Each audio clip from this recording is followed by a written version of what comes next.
Hey, welcome back everyone. You're watching Centerline Designs. My name is Cole and we're at that time of year again. We have completed 2 years of Snowcat building. We're 2 years into our YouTube journey. Things have gone so well. Our progress has come so far in the Snowcat building world and the YouTube world. And it's time to finally put a video together compiling all of the second year of building into one video for you to enjoy. I think it's really cool. The transformation is amazing and I can't wait to see what's coming up next. We are getting right into building sprockets and getting the hydraulics done. The track grousers have been shipped off for galvanizing now. And shortly in the new year, this thing should be driving. It's not gonna be done, but it should be driving and moving around, and I cannot wait for that to come. Other things on the channel are gonna be our house lift series, which is coming this year. We're gonna be jacking it up a few feet, putting in a basement foundation. It's gonna take us out of the shop, but it's gonna be equally as cool. So anyways, sit back, relax, and enjoy the past 12 months of working on this rig. It's been a labor of love, definitely blood, sweat, and tears. I hope you enjoy. Thank you. We'll see what 2025 brings. All right, there's just a little bit of seam welding left. I just caught right at the front, right down here, and right at the back. And then before we drop that motor in, I'm gonna go ahead and finish welding in the motor mounts. I am happy with the ones I have there, although I am melting it slightly differently, but I'm gonna use the same brackets in the same position. So we'll TIG those in, and then once that's all done, engine back in.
Well, there we have it. I think most of the spool gunning is now done on the lower hull section. That's a nice milestone. Well, I think we are ready to get this engine into the hull. Unfortunately, it's not going to be the last time that this engine comes out of this vehicle. The turbo assembly and everything's not on it, or any of the intake. The alternator shot on it, so it's going to have to get replaced. The engine, when I bought it, had a leaking turbo seal that I didn't know about. The car actually ran pretty good, smoked a bit, and that's why it was smoking. It was feeding itself on used engine oil blowing through the turbo seal.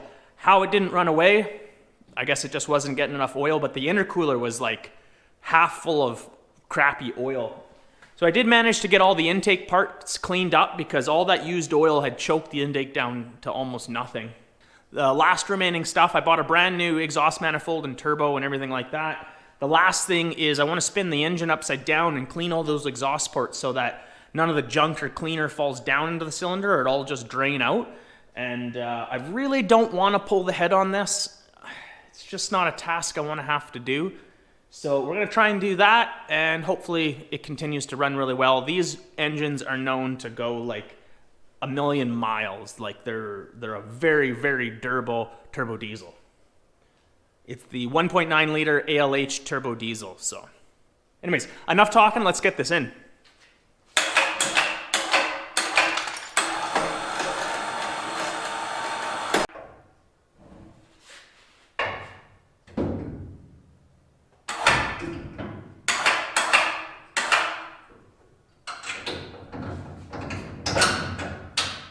Here are the other mounts. So there needs to be a bushing that goes in here and a piece of square tubing that comes down.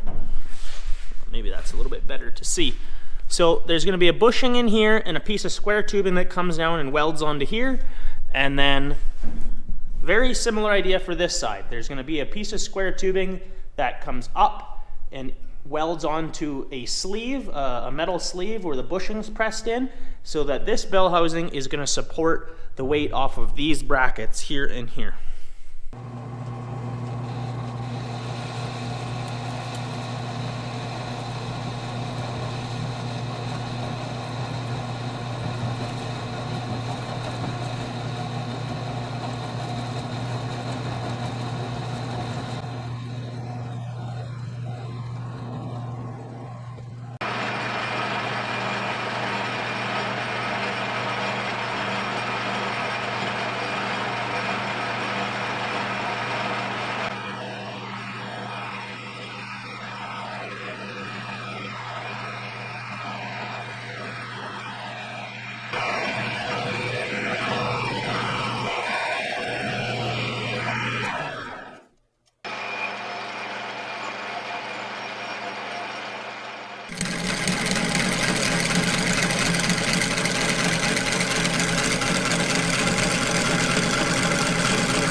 I don't know about you, but it's starting to take shape and look like something. Maybe it doesn't capture it on camera, but it's pretty cool. I think you could roll this thing into the lake right now and it wouldn't sink. Other than the fact that there's ice, I guess. But okay, let's get this jacked up on the wheels and get it under the cab.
Well, not too bad. I could get a little better with my puddle consistency, but I mean, I think that's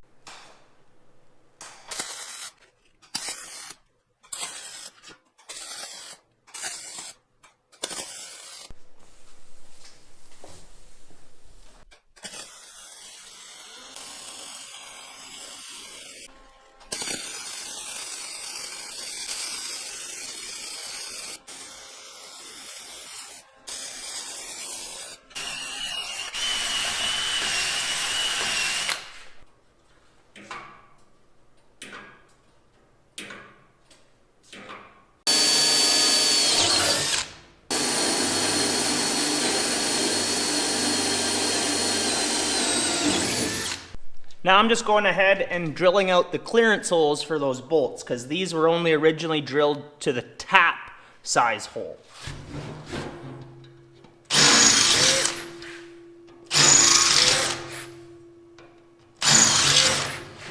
So the fasteners I'm using are these little, like a truss head socket cap screw. 1/4 by maybe 1/2 or 3/4. Really nice, stainless.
Okay, I'm just gonna jumper out the solenoid here.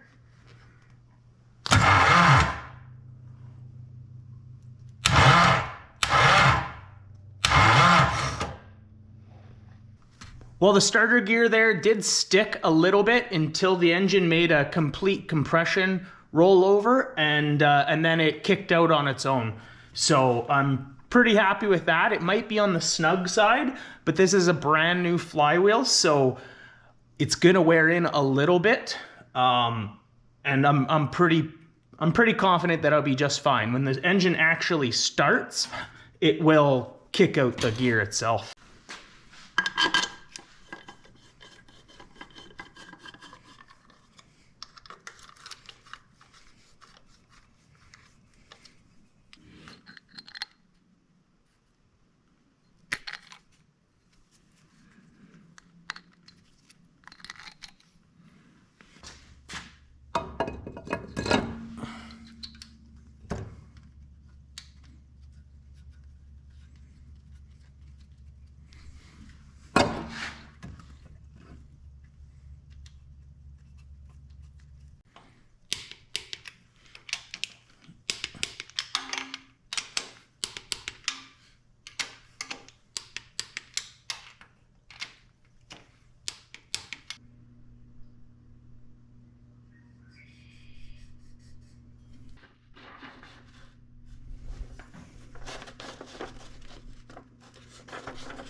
All right, well, you know, it may not be perfect, but it's pretty good. There's a little bit of flex in the exhaust.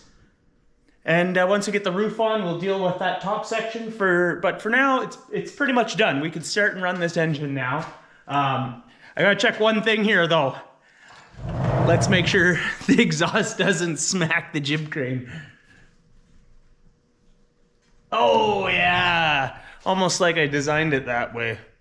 I don't know how well any of this shows up, but today we're going to mount the fuel tank. If you'll see in a previous video, we made this custom, about approximately 9-gallon aluminum diesel fuel tank. It turned out really nice. We never got it mounted, so we need to get this mounted to the back of the cowling right there, and then mount the rad fan. So the aluminum rad I bought for this was intended for a car, and the rad fan is mounting to the opposite side that I wanted, and I'll explain that here shortly. To give you a quick little idea here was the diesel fuel tank. It's got supply and return ports on the bottom, got a place for a sending unit, a vent, nice aluminum billet fill cap. That I want to mount in somewhere like that. It's not gonna be overly complicated. Make a few mounting points. The fuel lines will then go through bulkhead fittings into the engine compartment where there'll be a fuel oil water separator and go to the fuel pump. So not a lot there, but it's a job we gotta get done. All right, so the next thing is this rad and the rad fan. Now this did come as one unit, it was mounted, but the rad fan is meant to go on the other side where the coolant fittings are. Because in a car, the air would normally go through this way, and when it needs assistance, the rad fan will pull air through the rad into the engine bay, just as driving down the road would force air through the rad into the engine bay. Well, I don't want air moving that way, I want air moving this way.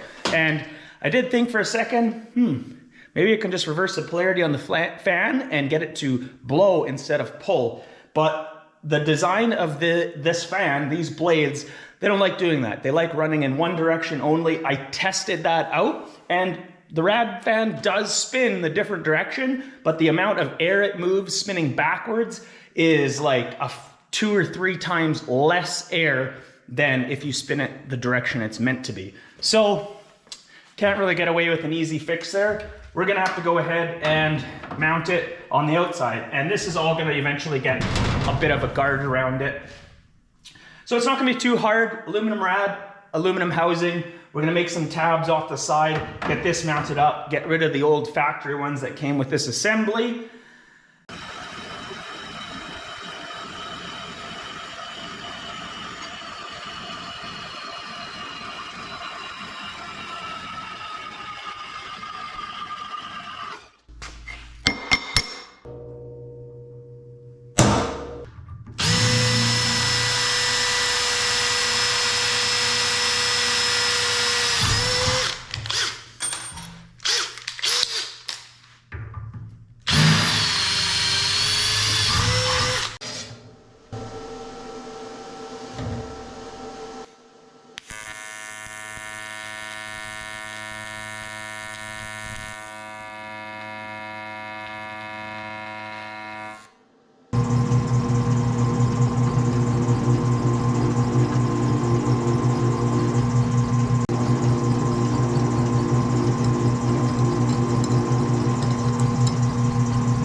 I think we officially get to check one thing off the list for the day.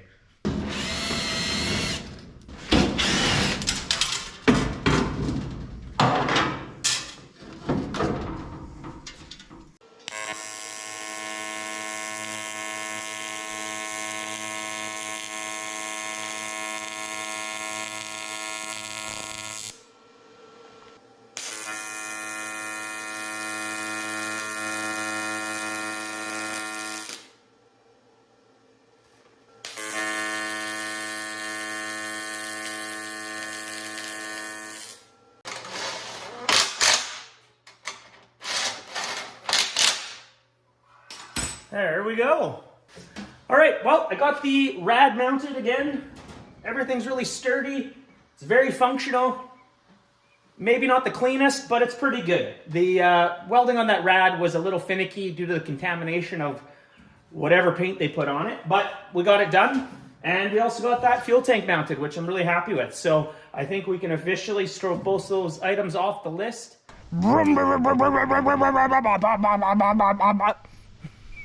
I'm just kidding, it won't sound like that. We have a gauge panel to build today.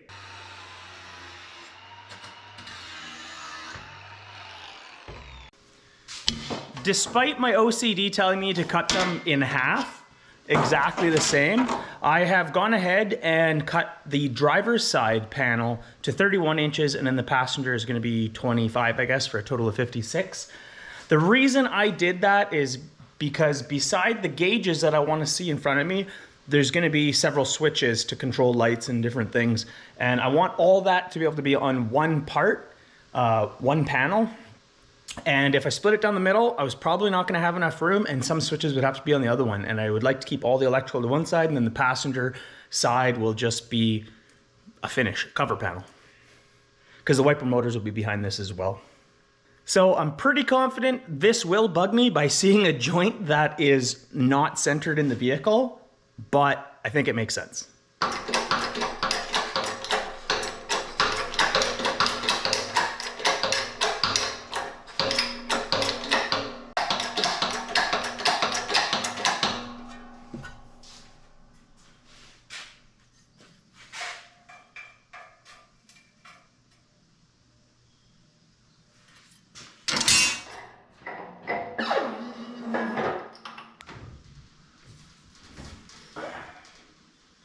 Oh, it's perfect.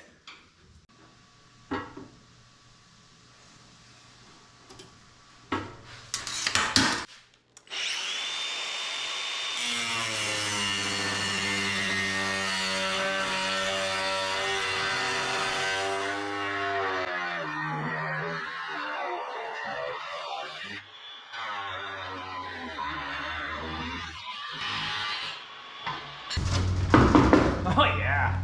Okay, so now we just got to close this in.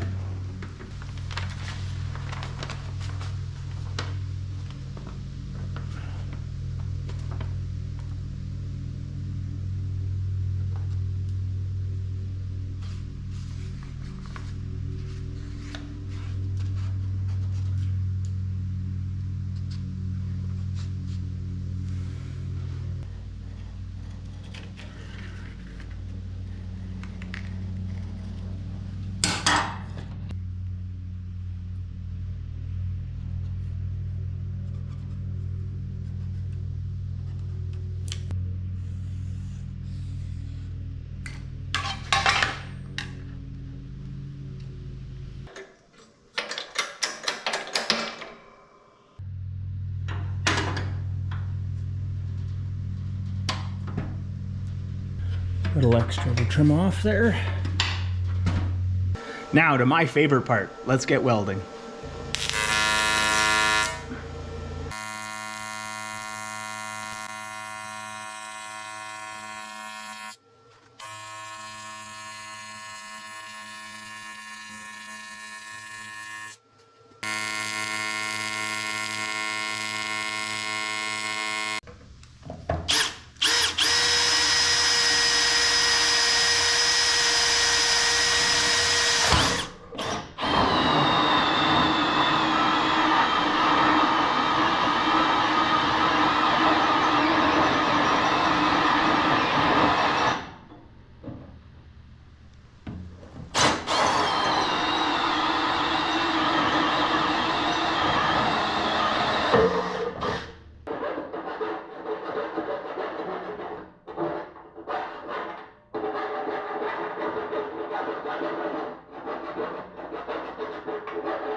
Well, there we go.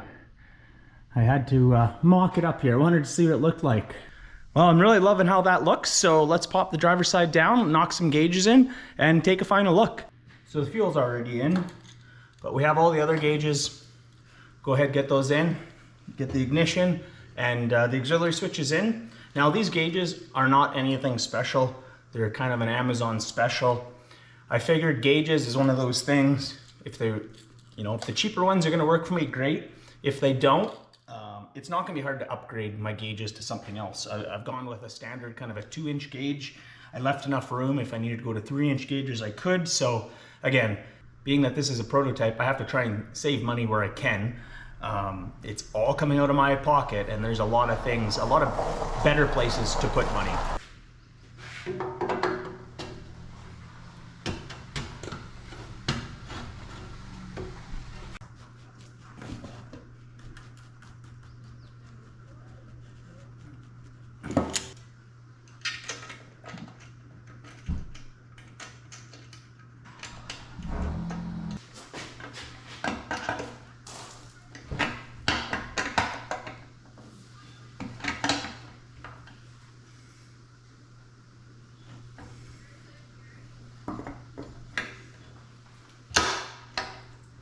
Well, the gauges look really good. We're gonna get this rolled out. We'll show you a little bit better close-up of all of that because I'm really happy with how that's gonna turn out.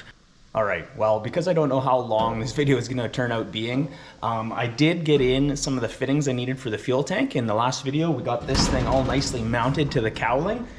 We need to tap some holes in the bottom for the barb fittings, and in the top for the vent. We'll put the sending unit in it, and then I have, they're called bulkhead fittings, and you'll see what I'm talking about. We'll get those put through, and I even have my fuel water separator, which will get mounted down here too. So let's go ahead, we'll knock those things out, and make this a real good video. We'll get some stuff done.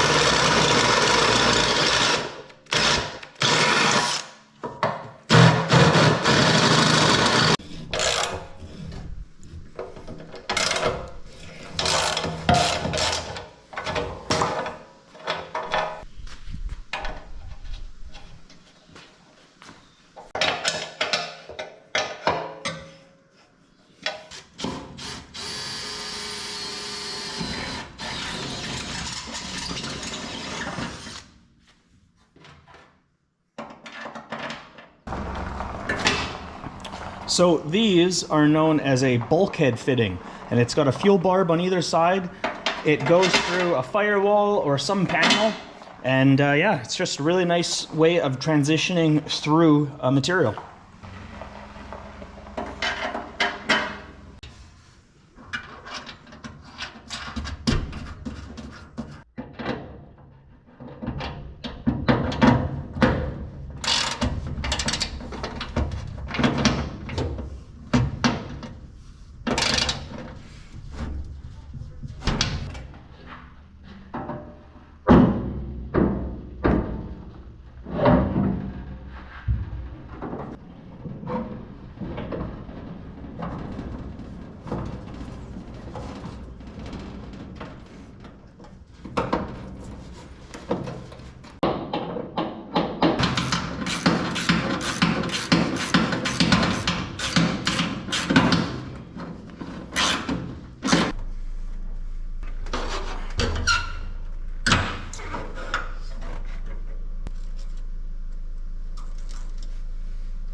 Today, we're gonna be getting into some wiring. We need to run about 24, 26 conductors from this back engine bay up to the dashboard we built in the last video. That link will be down in the description below.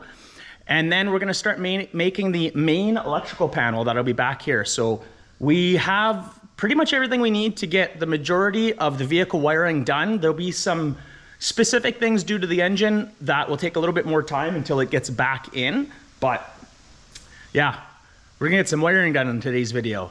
So I hope it's not too dry, but it should go pretty well. I have a good plan. As you can see here, I did up, and I think I mentioned it in a previous video, I did up a elementary kind of relay logic wiring diagram. We're gonna have a constant power fuse block and then a fuse block that is powered only when the ignition is on. This is kind of a connection wiring of what the gauge cluster is gonna look like.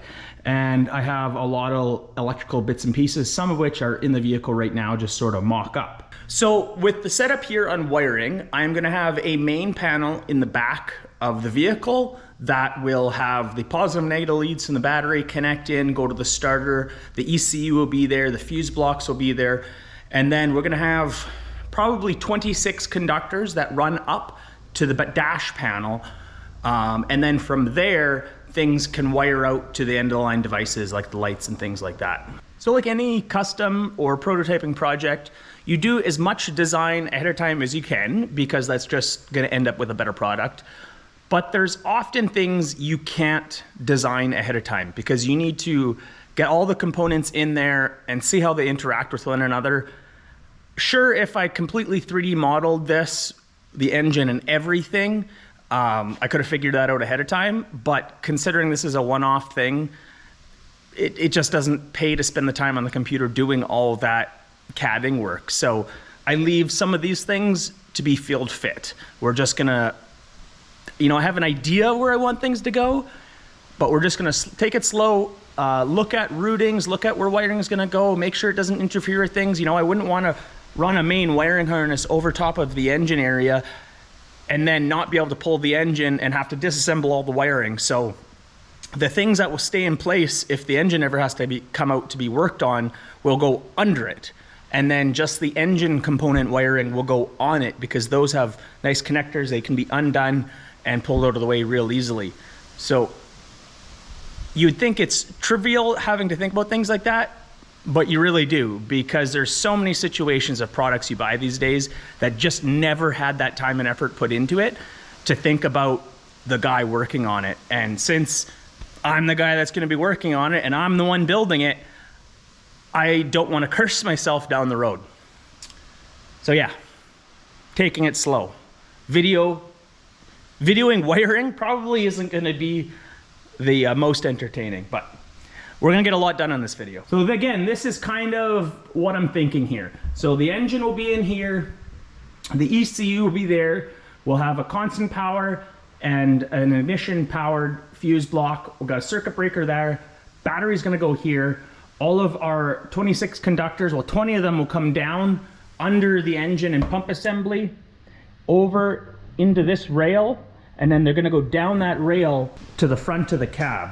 So we're gonna use this 2-inch pipe as a conduit, as a raceway to the back. And then we're gonna have to put a hole here and another hole here, and then the cable is gonna have to come out and jump into this tube, in which case it will come right up and enter in behind this dash. So you won't even see that there's wiring in here.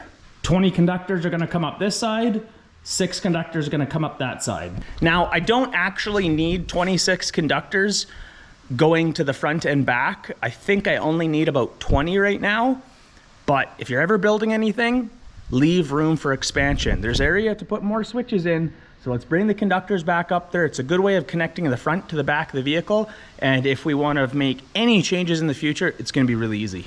Yeah, I think it'll work out really well. These are a lot of the engine connectors that I never did actually have to cut, so they're gonna reach really nice to the engine. Again, they'll come over top because if the engine ever has to come out, they just get unplugged. The big 20 conductor cable is gonna come under and then tie into everything here. And the 6 conductor is gonna run in the passenger side rail, as I mentioned earlier. And other than that, all the wiring will happen right here. The battery will sit real close right behind it. And the bulk of the electrical is gonna be really close to one another. So that's really nice. So one of my first thoughts was to put all of it right here.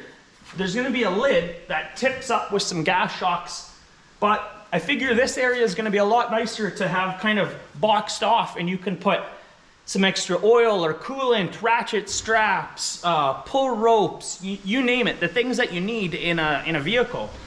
And the wiring, if I do it well, I shouldn't have to access that much. And if I need to, it will be easy.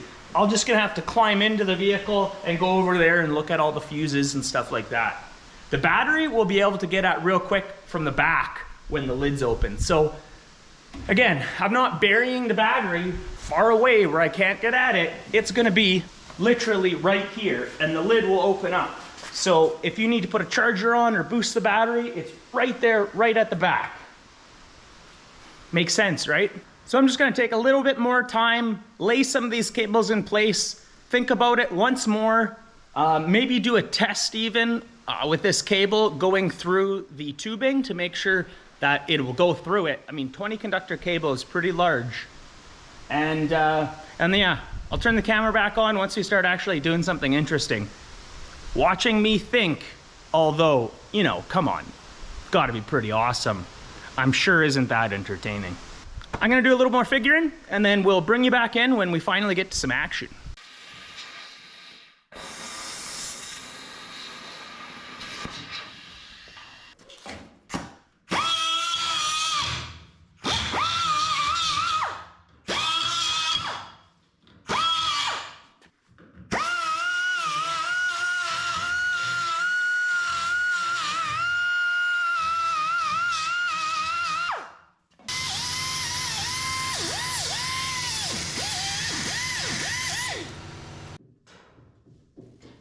So this was just one of those times in the project where I wound up having to turn the camera off, get some help from my lovely wife, because this cable was really hard to get up there, so I didn't really film much of it here. Well, that was a lot of struggling, but we got it done. I got the 20 conductor and the 6 conductor that enter in the rails there. And then they come up through here and there.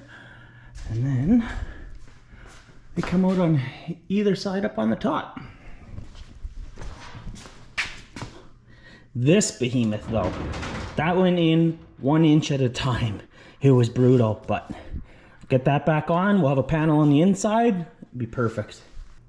Next things are to get this cable secured down and then put the cowling back on, and then we'll start fanning out and terminating the wires at the panel and up at the dash.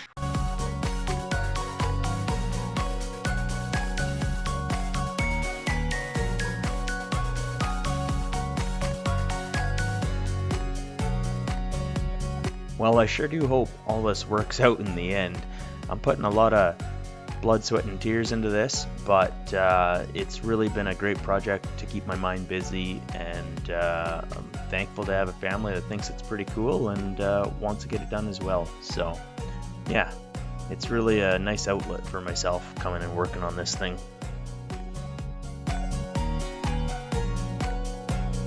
Well, I know this is probably like watching paint dry, but honestly, we're getting really close. I have most of the computer wiring laid out here now. There's a few stragglers like the wire to the wastegate solenoid. The throttle pedal we're gonna wait on right now. I'm just gonna leave it tied in right here, so when we fire the engine we can rev it up pretty easily. So that one will get wired later. And I'm just hooking up the OBD2 port right now.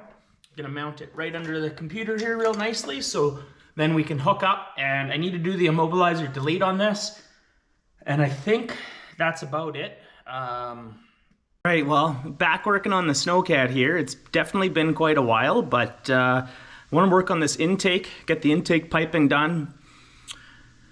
I left this project not knowing what I wanted to do with the intercooler. I was planning on using the factory intercooler, mainly because it has the map sensor port, but it just doesn't want to fit in here. I'm not happy, so I think I'm gonna go ahead and leave the intercooler out. It's mainly a winter vehicle. It's gonna be driving in, you know, freezing, below freezing temperatures. Would the intercooler help? Yeah. Do turbo diesels not have intercoolers?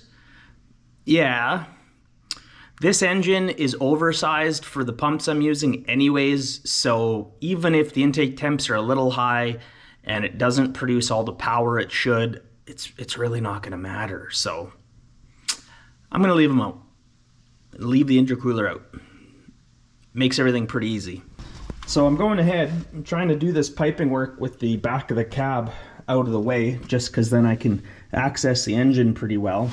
And I'm going to use a factory hose down there to a 90-degree silicone coupling.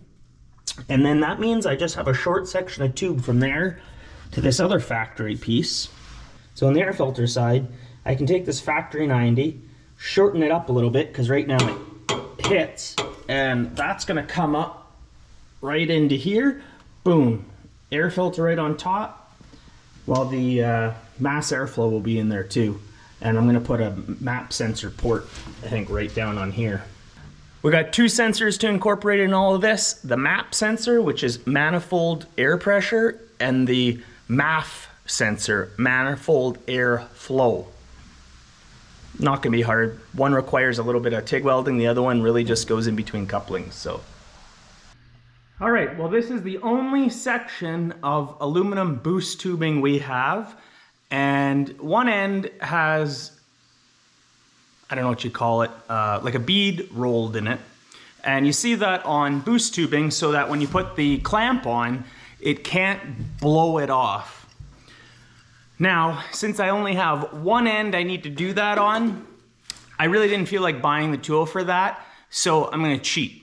I'm gonna go ahead and put some nice spot welds on here, built up a little bit in 3 locations around the tube, and that's gonna be enough. This isn't a high boost engine really anyways, so once that goes on and the clamp goes on, those 3 tack welds are gonna hold that on.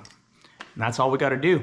The other side of the turbo with the air filter, that's the intake, so it's actually suction. It doesn't require this, even though I'm gonna be using the same tubing.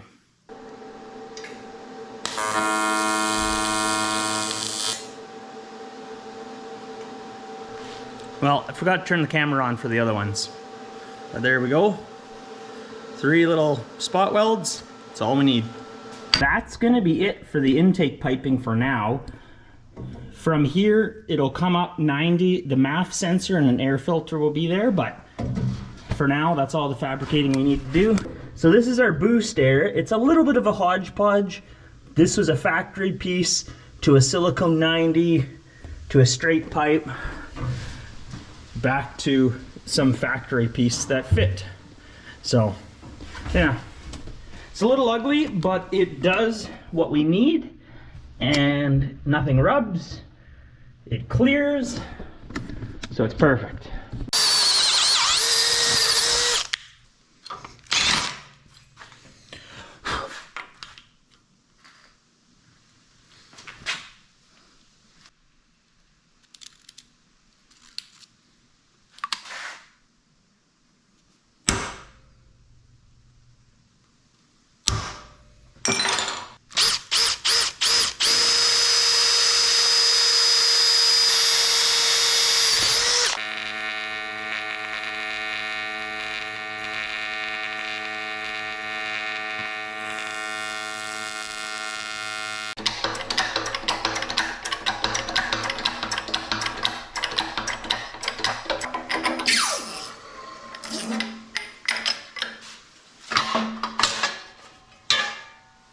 There we go.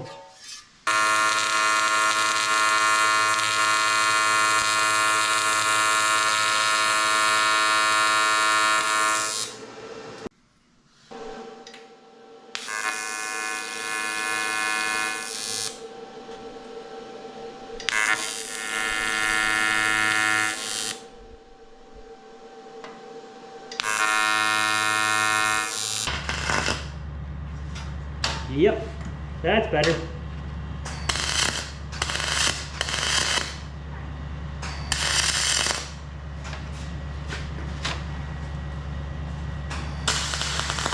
Alrighty, well, with those items completed, next step is to move on to wrapping this exhaust pipe.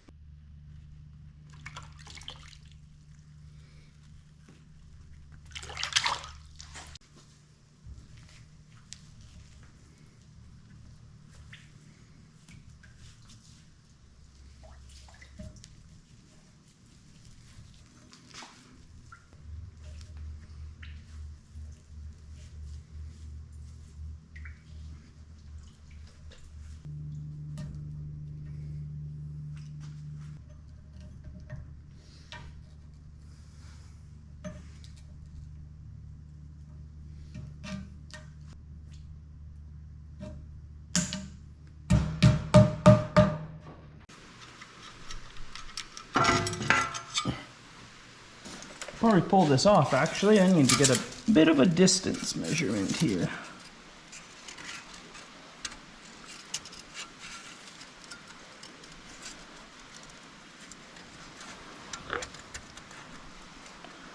All right, well, we got the bell housing assembly and the pump support plate all freed up. I'm gonna go ahead and wipe this stuff down with acetone, and then I'm gonna coat it in like a bed liner. It's a really heavy duty coating. It etches in really nicely on the material.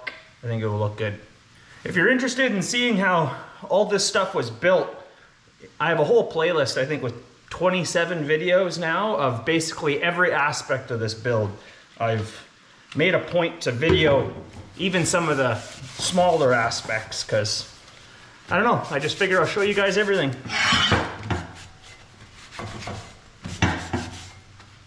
After a little bit of figuring here, I think I have it worked out. This may be hard for you to see, but this consists of a 7 1/4 inch piece of 3/8 plate that's going to have a shoulder machined into it that matches the shoulder on this flywheel.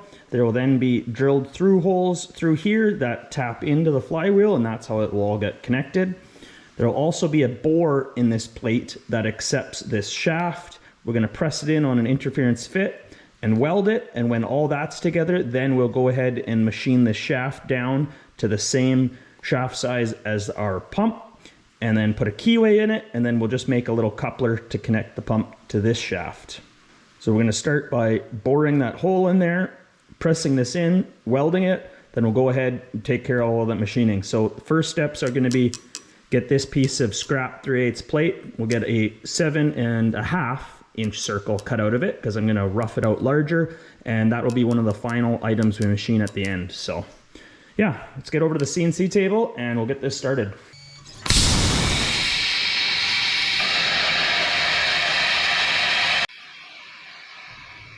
Well, there we go. That thing sure is handy, boy.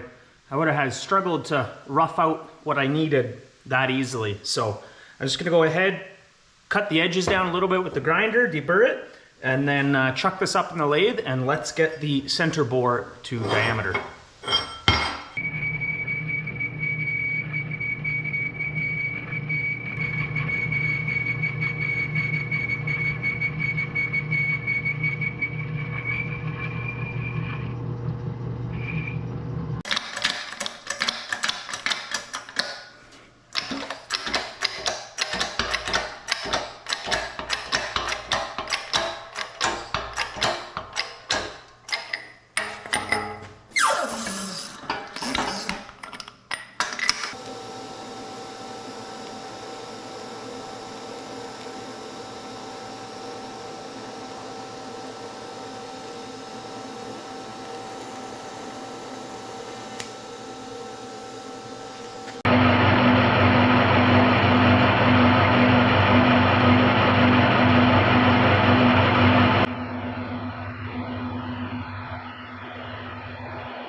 Oh, that's a good boy.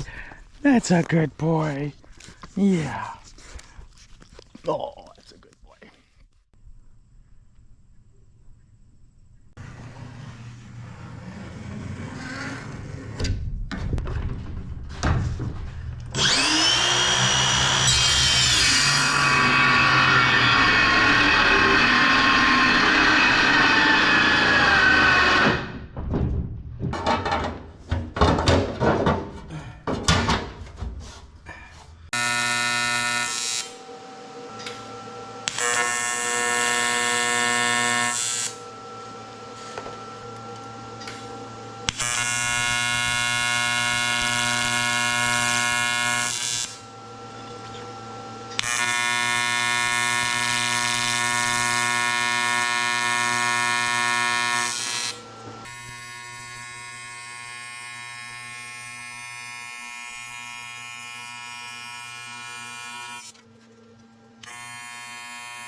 All right, well, I'm gonna change my spacing on the fly here. I wasn't really sure what I was thinking. At 1 inch, it would basically close it off.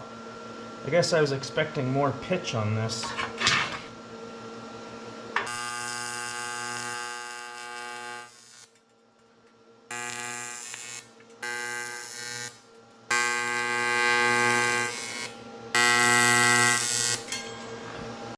I'll sit in there like that.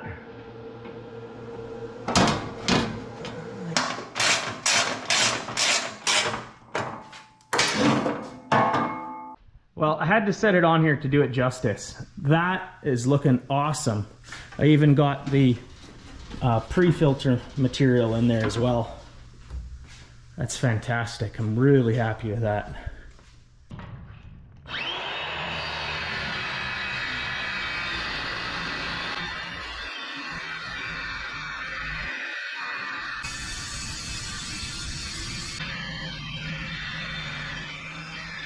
Well, this is a little bit of a different camera angle.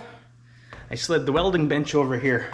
It's awesome. You can stand right on top of it, and this is going to be perfect for spool gunning this in. Keep my posture real nice because these are going to be some fairly long welds. But what we got to do right now is go ahead, get this all surface prepped, wire brush it, wipe down everything with acetone. I want this as clean as possible for the best results because it's got to be watertight. So.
Yeah, I think those will all be watertight.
Those are pretty good of a matched pair there. We're gonna go ahead and weld both sides, and then once it's a solid tube, we're gonna go ahead and cut our reliefs, or we'll go ahead and cut our angles into this to make it neck down, and then TIG weld all that back up. So, should be pretty cool.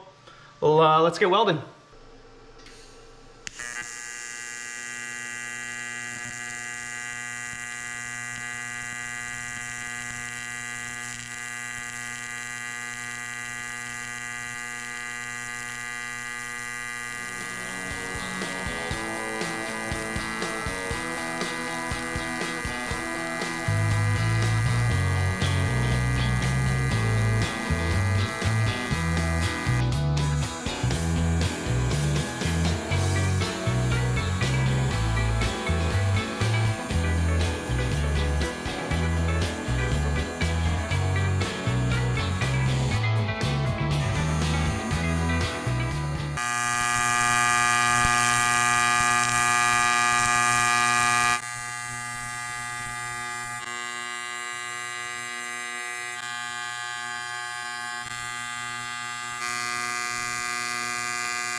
Alrighty, there we go. That's kind of what it's gonna look like. I don't know, I really like it. Pretty happy with that. Yeah, I like that.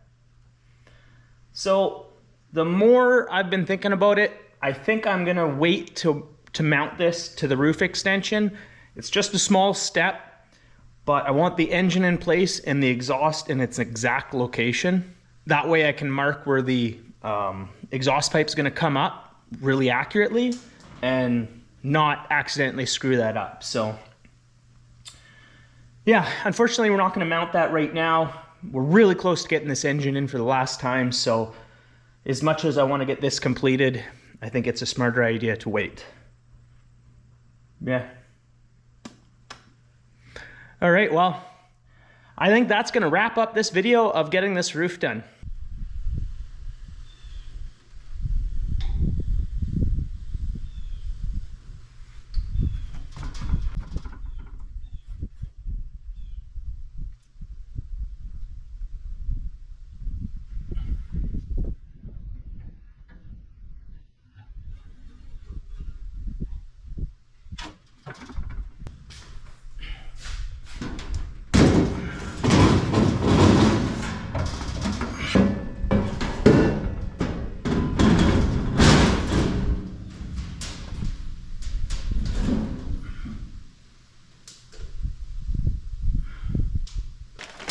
Got tons of these Torx stainless screws. It won't be easy to see, but they have a built-in washer underneath. They work really good.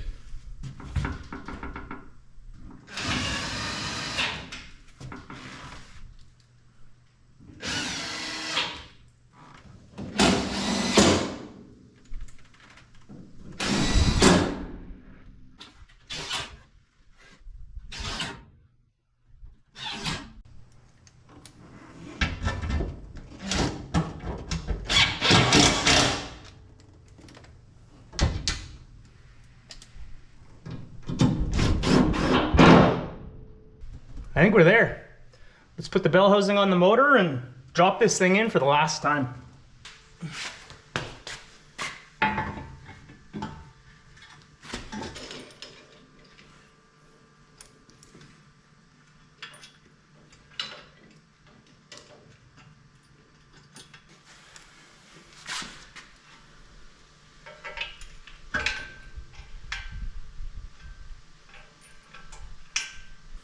If you're curious about how any of this stuff was made, there's a whole playlist of videos you can go check out. I think we're up to nearly 30 something now, so I videoed all aspects of this build.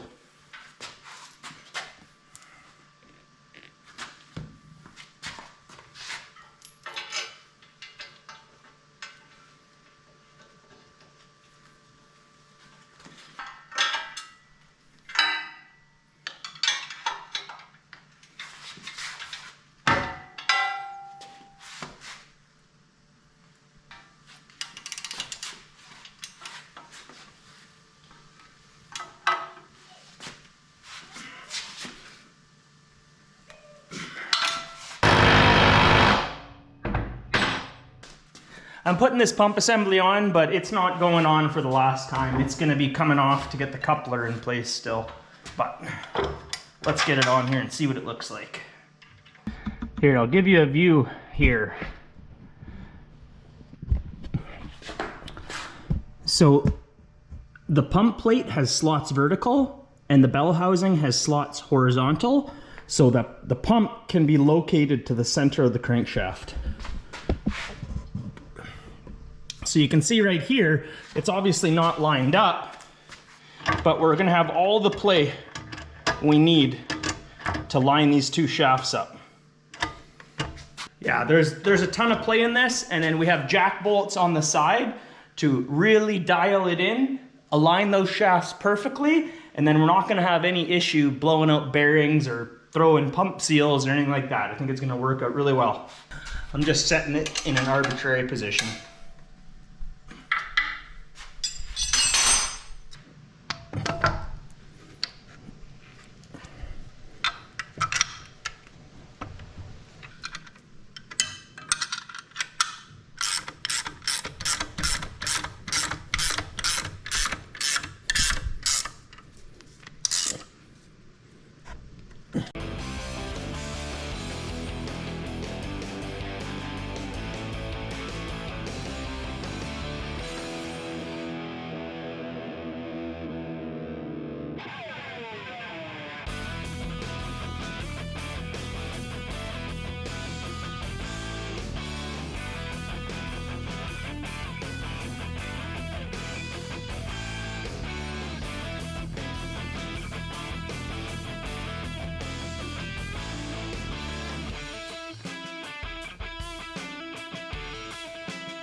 Okay, well, I'm not gonna go too in depth into my drawings because it really only needs to make sense to me. But ultimately, what I did is I checked out the ignition on and start of the key switch, and it was okay, but what I did is when I soldered the wires to the relays, I flip-flopped them. So rather than try and deal with any of that, it was easier just to flip the 2 wires on the ignition switch. And yeah, I mean, that's what happens when you're starting something up for the first time, commissioning. There's always little weird things like that. Who knows what I was thinking? I saw the wrong number and soldered the wrong wires, but just flip them, boom, mark up my drawing, it's done. The number that the wire was doesn't really matter. Yeah, let's power this up and see if we smoke anything. Oh, well, that's good. So these lights were messing me up a little bit. I was confused why some are on and some aren't, even though all the fuses are missing. But the way it works is by having a small circuit between, I guess, what would it be? Your load side needs to have a load on it. It needs that ground reference to turn the light on. So the circuits that don't have a fuse and the light isn't on, it's strictly because that probably has some sort of switch in the circuit. So this wire ultimately is floating. It doesn't really go anywhere. It doesn't connect to ground. Whereas the circuits that have a load connected, like a light on or the computer or something like that, with no fuse in, it shows this little light. So it's a little deceiving, but yeah. Okay, so ignition's on, and perfect. I hit start or crank, and you can hear my start relay opening and shutting, so that's good. I have the starter solenoid unplugged at the moment, but I may go ahead and plug that in, and let's give this engine a little crank over. All right, here we are, folks. Got her all rolled out. I have been doing some work to get everything finished up so that we can splash some fuel in this tank and hear this thing start up. Not completely done. There's some other things that need to be addressed, but I have it rigged up enough to get it running. So let's get some fuel in and see how this thing sounds.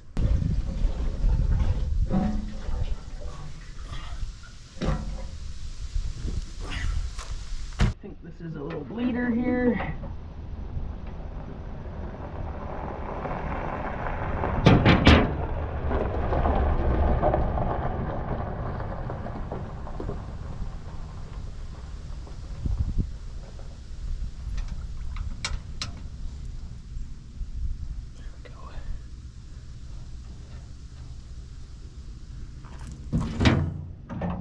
Well, bled out the fuel system there. It was pretty easy. Let's see if she'll start. Oh, this has been so long in the making. I just can't wait. I know this engine sounds really good, so let's see what it'll do. Contact.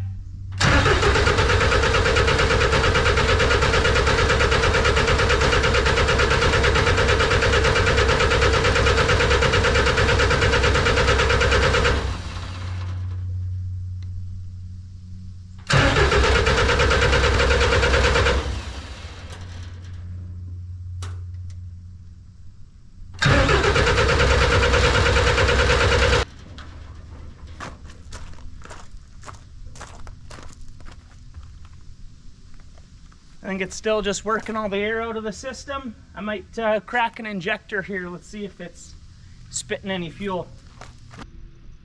Yeah, oh yeah, we got fuel at an injector. It's there already.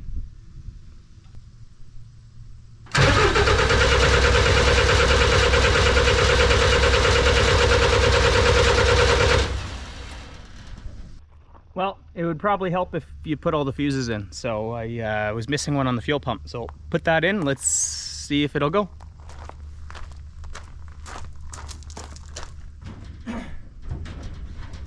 Contact.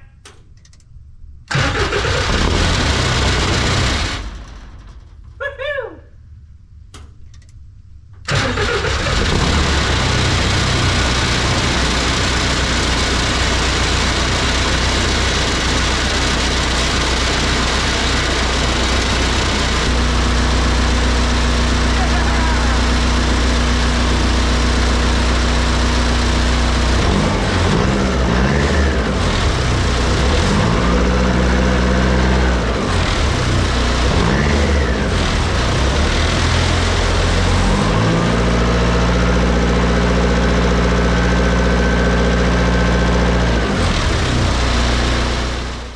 That is a surreal feeling. I had wrenches that were rattling out. I had wrenches that were rattling around on there, but also the body panels on the cab are just held on loosely by a couple of screws. So everything's kind of rattly right now. That won't be the case when it's all said and done. But wow, that didn't even have that many problems. I mean, one fuse missing, bleed the fuel system, boom, fired right up. Oh, that felt so good. Oh, I guess I need to get that cooling system together and actually let it run for a little while. Nice. Hey, welcome back everyone. You're watching Centerline Designs. My name's Cole if you're new to the channel. We're working on our Snowcat project, and today we're gonna be making some custom dies to stamp out our square tubing grousers. If you're not sure what I'm talking about, that's okay. We're gonna go ahead and explain it to you. All right, well, if you've been following this build, you'll know in the last video, we finally got this thing fired up and that turbo diesel sounds awesome. I love it so much. That was a huge win. Engine's running, still needs some work there, but I'm changing gears. We're starting to move towards the powertrain. All right, so it being a Snowcat, this is gonna be a tracked vehicle. And the track design, like most Snowcats, is a track over tire design. Argo and Mudox use a very similar idea. We're gonna be running a piece of belting on the outside, a piece of belting on the inside, and then approximately every second spacing here, so about every 3 inches, there's gonna be a piece of steel tubing that connects from one belting to the other. So the type of grouser design I'm doing here, I'm gonna be using mild steel square tubing with some wear pads, but we're gonna do a drop center grouser, and there's a couple of reasons for that. What a drop center grouser is, it's gonna have the radius of this tire pressed into it so that it will come flat, radius over the tire, and then back down. And as they go around, the actual footprint of the vehicle on dirt or hard packed snow becomes much smaller, and that allows us to be a lot more maneuverable, and because it's a skid steer, steering will be significantly easier. Out in the mountains where they have 10, 20, 30 plus feet of snow, they run really, really wide tracks because they're trying to get absolutely as much flotation as possible. The machines are also very heavy. This machine is very light, and I don't live in an area where we get that kind of snow. We might see 5 feet, 6 feet total accumulation. So I really don't have to worry about the flotation as much as the bigger cats. So I've really settled on this grouser design. It's a lot more work to fabricate, but I think it's better suited to the terrain I drive in. It's gonna make, like I say, steering easier. The wear patches will be a bit better, and we'll have the flotation when we need it for when we get into deeper snow. The grousers basically are what keep the track together, but they also act as a chain. So we're gonna have a rear drive sprocket. Those grousers lock into the sprocket teeth, and that's how we actually propel ourselves forward. Alrighty, well, I think I've explained that well enough. Let's head back over to the CNC plasma table, and we'll start talking about these dies we gotta make.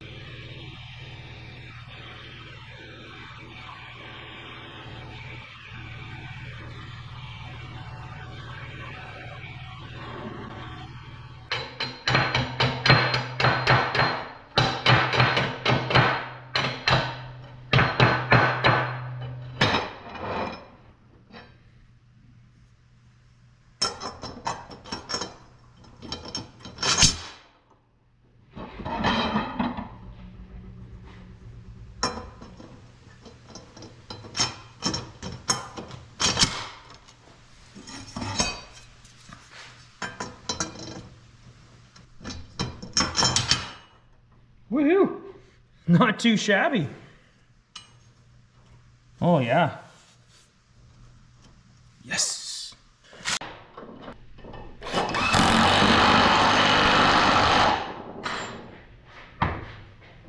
There you have it. It's a lower die. Not square at all, but we'll clean it up.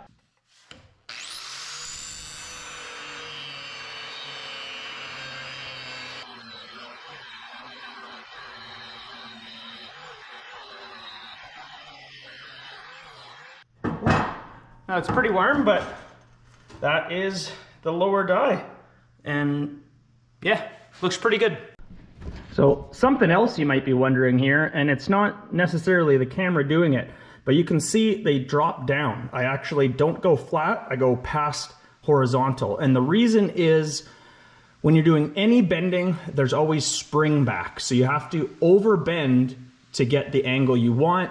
And I mean, there was nothing really to look up what I'm doing here. I believe I estimated and put about 4 extra degrees in to account for that spring back, just with, you know, my, just with the experience I've had. I thought that would be a fairly safe number. The other thing we can do if it's bending too much is we could just shrink the stroke a little bit and not completely bottom out in the dies, and that would leave the tail ends fairly flat. But we'll deal with that when the time comes. We're pretty much ready. I'm gonna need to put on a stop on the back side of the lower die. That way the tubing won't push out, and we can put it in, and then we'll also put on an end stop. So everyone will be repeatable. That's gonna be a big thing here, is repeatability. All right, I think that's about where I'm gonna start. I guess we gotta fire this thing up, get it to the top. Let's test it. I sure hope this works.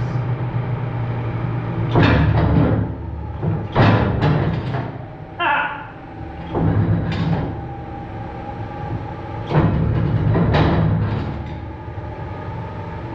Yeah! Look at that. Okay, let's turn this off and take a closer look.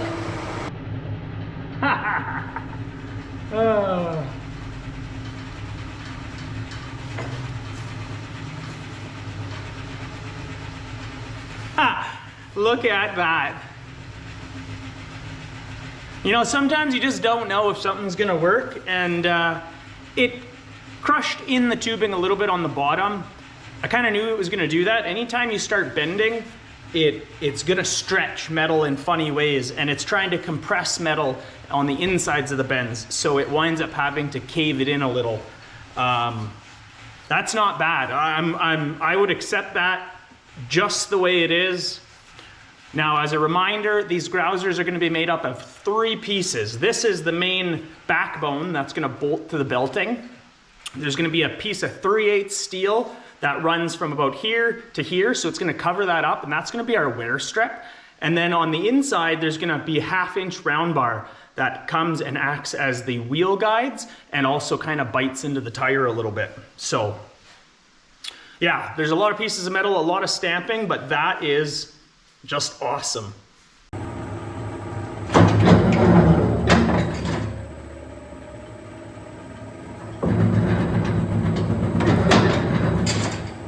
Nice.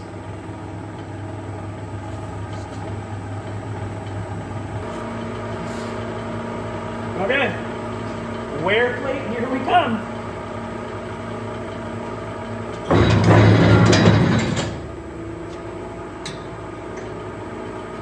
Perfect.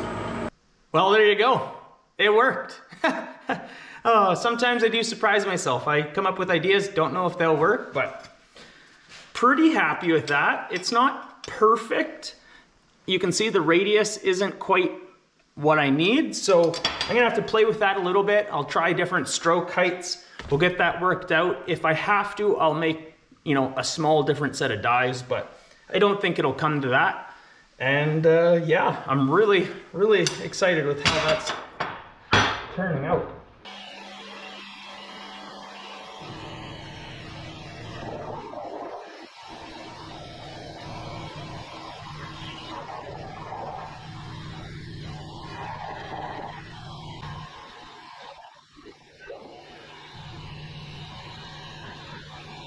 On the press, let's give it a shot.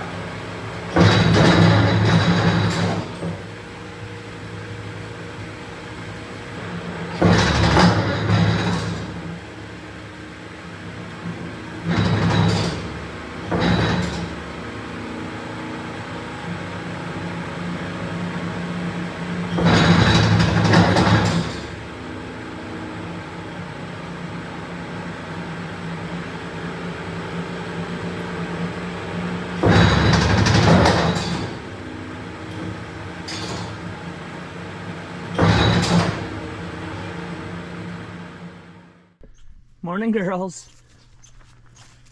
These are our two bunnies, Cashew and Acorn, and they've been building themselves a burrow for the winter. It goes about 5.5 feet back down there.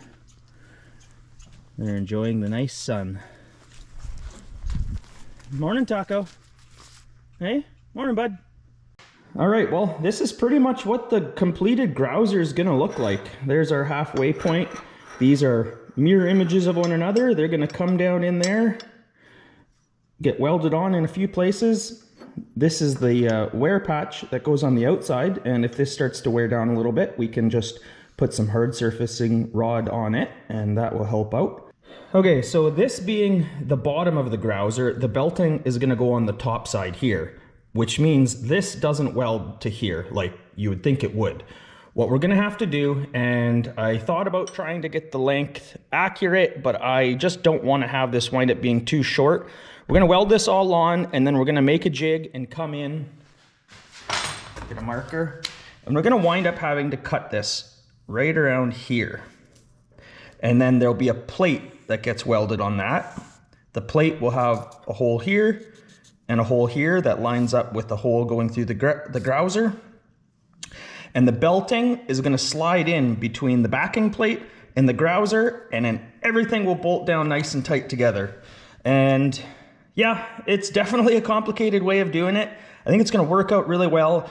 It's gonna accomplish all the flotation from that belting that I really want, and really tall wheel guides, and we're kind of combining everything together. So that really is a mocked up Grouser. Let's go ahead and let's do some welding and cut these down, put a little plate in. Let's make almost a fully finished Grouser and then go take a look at it on the vehicle.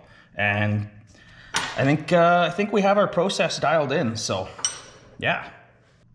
That's really exciting to see it all come together. These have been plans in my head for years, and you know, things have changed over that time, but it's exciting to get it to a finished state.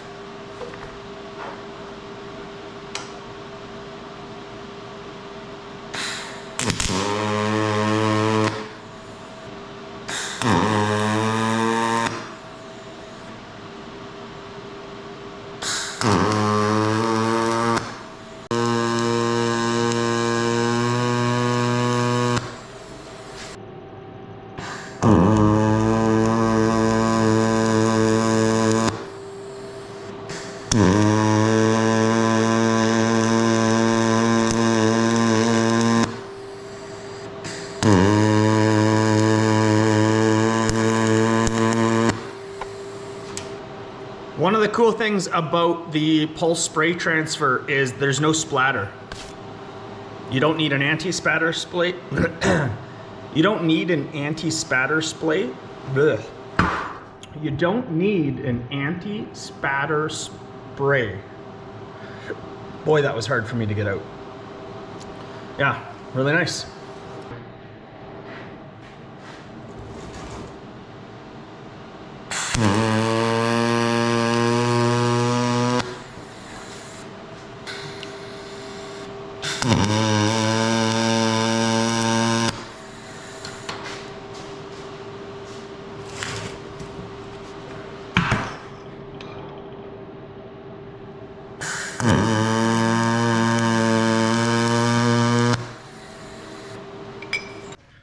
All right, there you have it. Aside for the holes drilled through the square tubing, which I would probably do in the step before we weld the wheel guides on, put it in the drilling machine there and knock those holes, but this is just really a prototype, a demo. But that's a Grouser. Wow, there's a lot to that. I think it's gonna work really well. Let's go see what it looks like over on the wheel. Okay, there you go. That's a Grouser. Yeah, pretty cool. I'm really happy with that. And I really like how that welder was working there. Once I got the settings right, it just lays down a bead like nothing. No splatter to clean up. A little bit of back and forth to get it the way we want, but I think that's gonna be perfect. Now we just need to make a few other jigs for the assembly process, and the next video is gonna be the dies to stamp out this bolt pattern in the belting. And it's really critical that the spacing between grousers is as close as I can get it accurately, because that is the links in the chain that the sprocket are gonna see as it rotates around. And the sprocket teeth are CNC, so those are gonna be really spot on. So the links in the track need to be really accurate as well. But I don't think that's gonna be a problem. I mean, we've gotten this far, I'm pretty sure we can make up a set of dies to do some belt punching in the press brake as well. That'll be pretty neat. But I'm gonna save that for next weekend. And I really do appreciate everyone watching these videos. It's really starting to take shape. I'm getting really excited. Keeps wanting me to do more and more. I really can't wait to get these tracks on.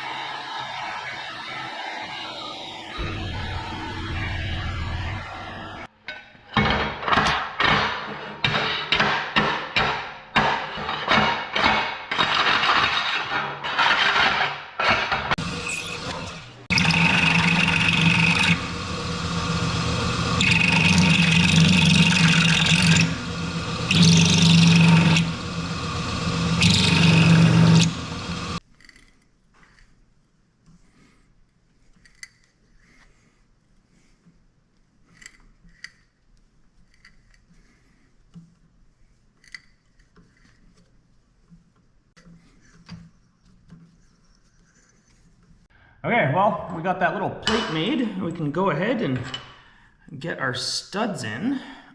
I need some pliers on that. And then we'll cut off the extra threads. And then, it might need straightening a little bit, but then that will bolt down there. And that makes this adjustable. Let me show you here. By having some play here, we can get it dialed in to make sure it's square to the punches, otherwise it would want to walk over. We can fully get this squared in, you know, we can get this squared in, and then if we're ever making tracks again down the road, I can just remake this little plate and change whatever spacing we want. So this is kind of going to be a universal belt stamping jig that I'll probably keep for, you know, future purposes.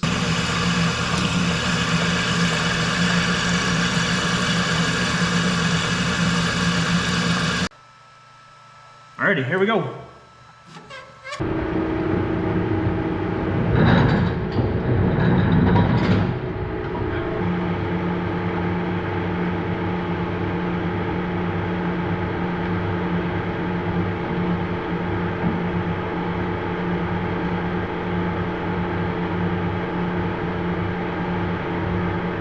Here we go.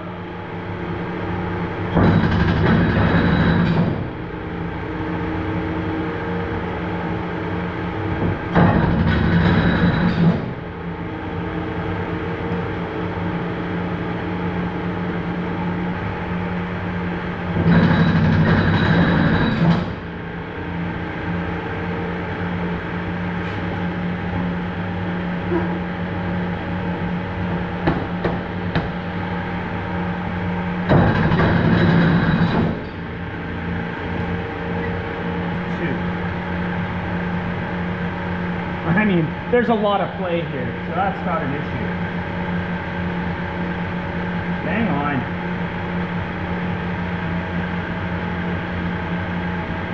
Perfect.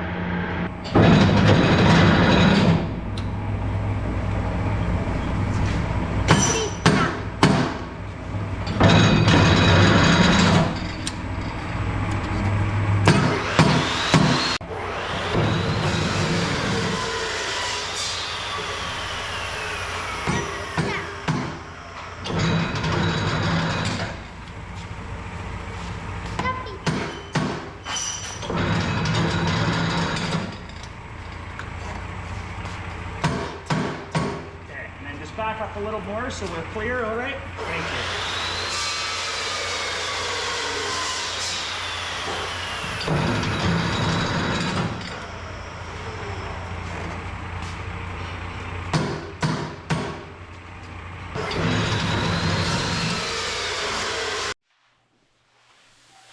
Carter?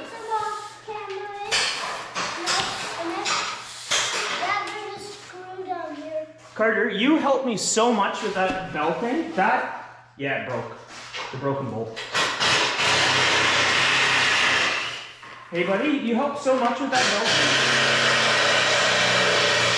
Okay, hold on a second. Carter, you helped so much with that belting. That second belt was way faster with you putting it down on the dogs. Light hand, or what's the saying? Many hands make light work.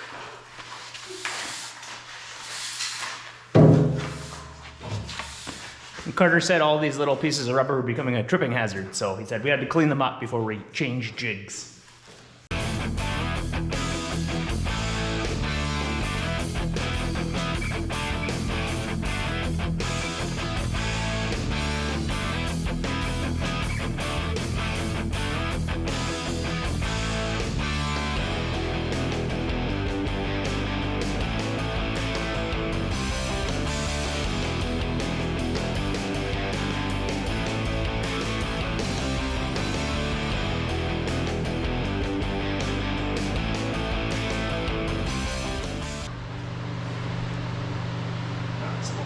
That's plenty. Awesome. Awesome.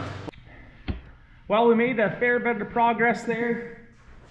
As you can tell, we got a bit of a sample done. And honestly, the more we kept working, building these things, the more I really think it's a smart idea to make half as many, because it is painful and that is a ton of work. So I'm really curious. Yeah, if you want to let me know what you think. I'm really liking the idea of going every second spacing from what I was thinking.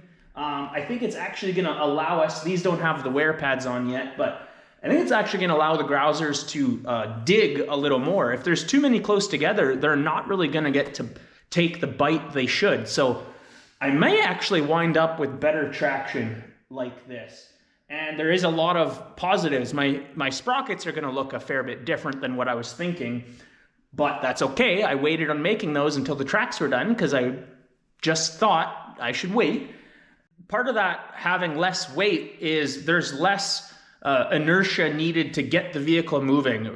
Trying to rotate a 700-pound track is more difficult than trying to rotate a 350-pound track. Okay, we have nearly one track assembled. And the consistency is just awesome.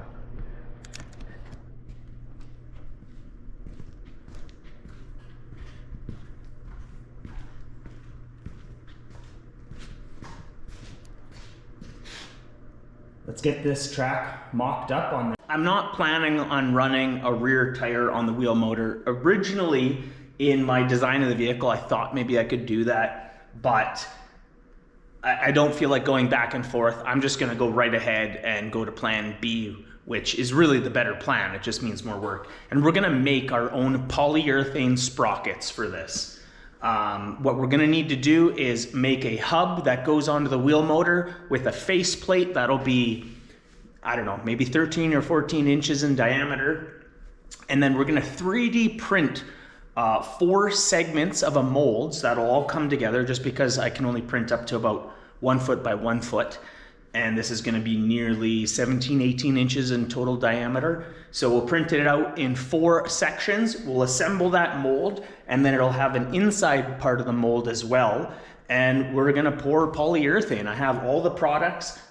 Someone in the comments was able to tell me where they buy polyurethanes for this purpose. I talked with the company, and it definitely seems like the right product. So we're gonna go all the way from CAD design, 3D printing a mold, and casting a finish use part, which I think is really awesome. I love working with different materials, so I'm really excited to do this. We're gonna use a odd number 2 sprocket, and the way that that is gonna work is somewhat like, I guess, a bulldozer, as people told me in the comments, so that there's gonna be an open land or groove in the sprocket between each set of grousers, but because it's odd number and these are going to be kind of an even number, every groove in the sprocket will see a grouser every other rotation. So it'll kind of use one set and then roll over to the next. So every groove in the sprocket is going to see wear over time.